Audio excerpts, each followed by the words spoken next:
अस्सलाम वालेकुम बच्चों, आज हम अभ्यास 3.3 का 5वां क्वेश्चन पढ़ेंगे।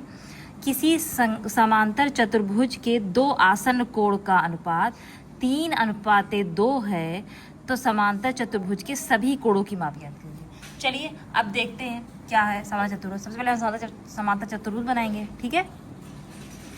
ये हमारा हो गया समांतर चतुर्भुज। इसका अनुपात कितना बता रहा है? 3:2 बता रहा है। कितना बता रहा है? 3:2 बता रहा है।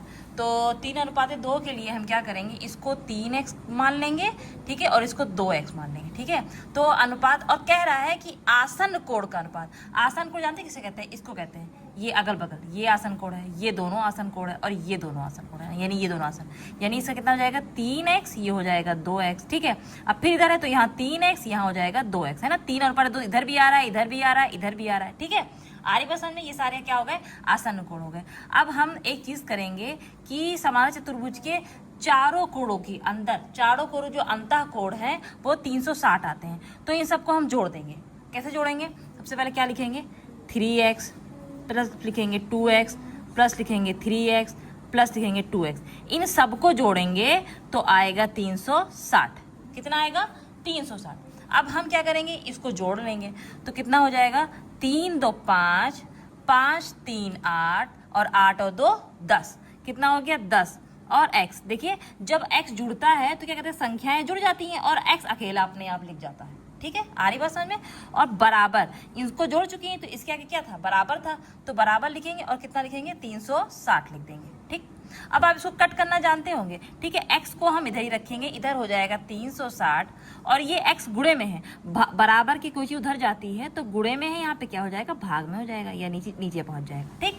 आसान भाषा में ये जानिए कि अगर ऊपर है तो नीचे पहुंच जाएगा, नीचे है तो ऊपर पहुंच जाएगा, ठीक है। अब 1 0 से 1 0 कट गया, यानी x का जो हमारा मान है वो कितना आ गया? 36 आ गया। अब इसी x को हमारा अनुपात कितना आ रहा था? 3x आ रहा था और 2x आ रहा था, ठीक। अब इसी 3 में हम कितना गुणा करेंगे? x की वैल्यू कितनी आई है? x का मान कितना आया? 36 आया है, तो यहाँ 36 लिख देंगे तो कितना आ जाएगा? चलिए गुणा करते हैं। 3 6 कितना हो गया? 18, एक आया हासिल, और 3 3 9 1 10, यानी एक माप आ गया है कितना? 108। दूसरा देखिए 2x, यानी 2x, x का मतलब होता है जब यहाँ संख्या मान रखते हैं ना तो यहाँ गुणा लगा देते हैं, और x का मान कितना है? 36। यहाँ 36 रखेंगे तो कितना आ जाएगा?